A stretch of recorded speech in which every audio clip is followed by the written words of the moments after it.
रचवारो अवसर आयो।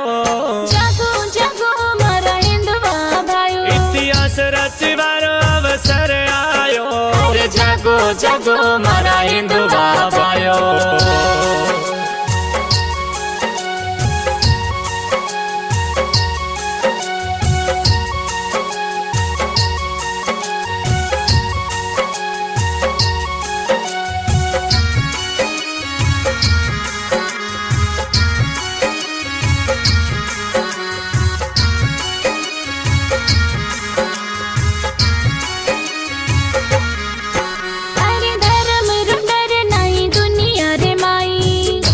बिना तो आज सुन फिर गई, कटवानी चाली का ना आज थारी गाई।